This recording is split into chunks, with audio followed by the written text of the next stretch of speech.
Hey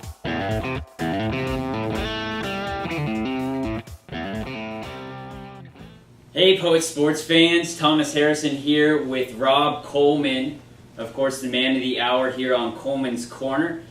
And Rob, school year's wrapped up and I see you brought some trophies here with you. Why don't you tell me a little bit about them? Well, first off, thanks for having me. I appreciate it. And, you know, I could probably talk all day about our, I think, amazing season. First time in our program's history, which dates back, a long time, over 100 years here, to win 3 SCIAC championships in one season is just tremendous. And I can't tell you how proud I am of our coaching staff and our student athletes in our program. It's been, each year gets better and better, but our culture continues to change from when I first arrived here, Thomas, to having kind of a losing culture to now really changing into a winning culture. And so this is just an amazing year, and just real quickly I can brief you just on what we've accomplished. One, with men's and women's water polo, Justin Pudwell, our director of aquatics, back-to-back championships in men's water polo, #1 team in the country in Division III.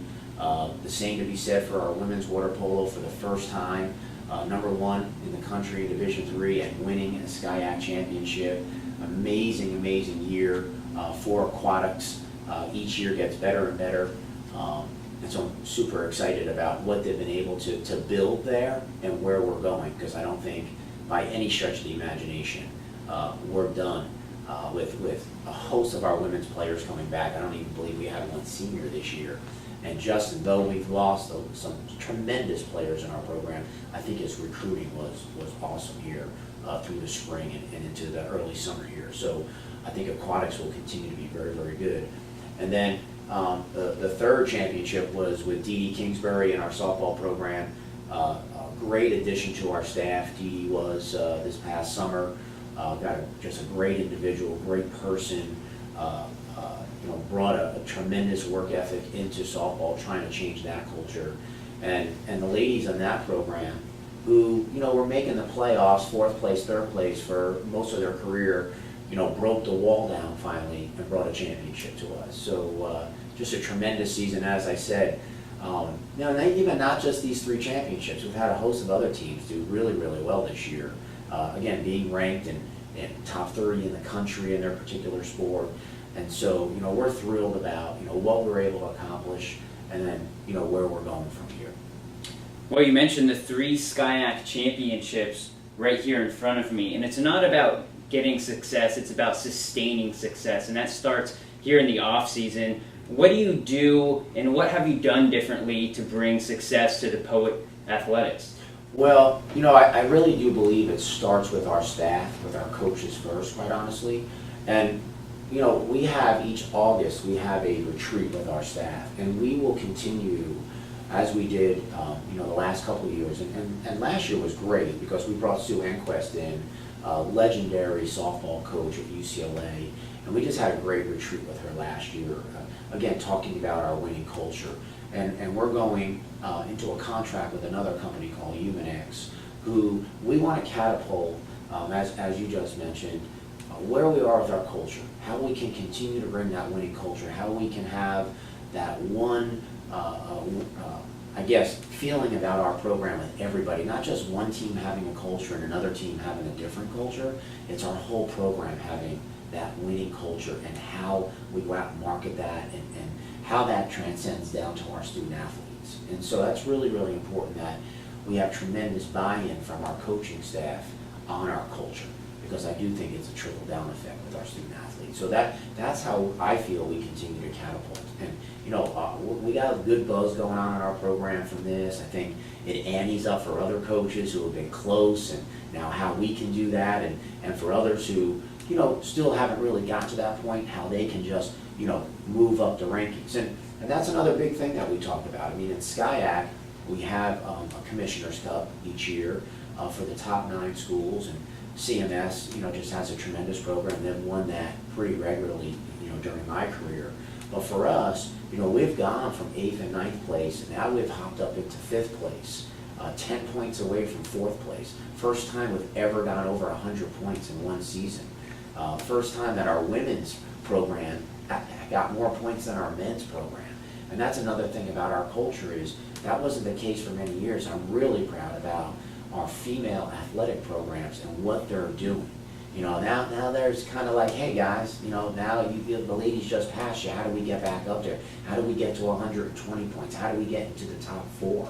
I mean, that'd be, again, huge step from where we were 9 years ago. So there's lots to do here. There's still programs that, you know, hey, can you go from 8th place to 5th place? Can we get extra points? These teams who got first place, can we maintain that internal pressure, you know, that a coach has within them to kind of sustain and keep it going? Justin's obviously figured that piece out, how to do that.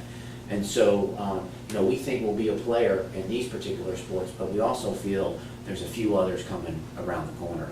And for us, Thomas, if we can win 2-3 championships a year, that's just awesome for our program, what we're able to accomplish. Because I still feel monetarily we do more with less than probably any program in the conference. Well, you're certainly on the right track, and I know this year's school just ended, but looking forward to next year, are there any teams that, you know, pay particular attention to, any players or teams that stand out to you? Yeah, I mean, I think, you know, we'll just take the fall, for example. I think recruiting's gone really well. I think that, once again, I think water polo can stay in the mix for a championship with though we've lost some great players, as I mentioned earlier. I think recruiting's gone really, really well. You know, I think men's soccer is you know, we hopped out of the playoff race last year, didn't get in the top 4, but I think we'll be a player in that next year with how I feel recruiting went there. It's, you know, we don't know with football and women's soccer, they had rough years this year, again, record-wise. I think recruiting went well, but can we hop back in it? And I think women's volleyball is going to be a player, quite honestly. I think that they're going to really challenge for a top 4 spot. There's some schools who have been in the top 4, who lost some key players this past year, you know, seniors graduating. And so I think they can actually be a player and get in, you know, move up a couple notches and maybe get in that playoff spot. And, you know, so that's what I look forward to the fall. You know, I think our men's and women's basketball teams did, again, some really nice recruiting. And, you know, we're close. We're really close with men's basketball, in my opinion. You know, I think not only can we get to the playoffs, but I think we really have a shot to do something and maybe add a trophy with here next year with men's basketball. So we've done some good stuff. And, you know, the spring, I don't know. I'm not as familiar, even though I know recruiting's going on. It's going pretty well. I won't go there yet. We'll probably catch that, you know, in the fall or the winter. But I am excited about the fall. I mean, I wish the season didn't end, quite honestly, and I know the players don't. You know, another really, really great piece that what we're adding to our program when you ask how we sustain this is we just, the school was very generous, and the budget committee was to allow us to hire a full-time strength and conditioning coordinator. I think that's a huge piece here in the 21st century is the strength and conditioning, and not only just for injuries, but us just getting stronger, more athletic. And so we've just finished up some great interviews with some folks, and we're going to make a decision on that, and I'll offer that position to someone here early next week. And I think having that piece in our program as well, every little thing, Thomas, just keeps making us better and better and better, and so and more competitive. And so that's also something that I think will really help us catapult and keep this thing going. Well, as always, it was a pleasure, Rob, and congratulations on your success this past year. And that's going to do it here on Coleman's Corner. I'm Thomas Harrison, of course, Rob Coleman. Stay tuned for next year. We'll see you later, Poet fans.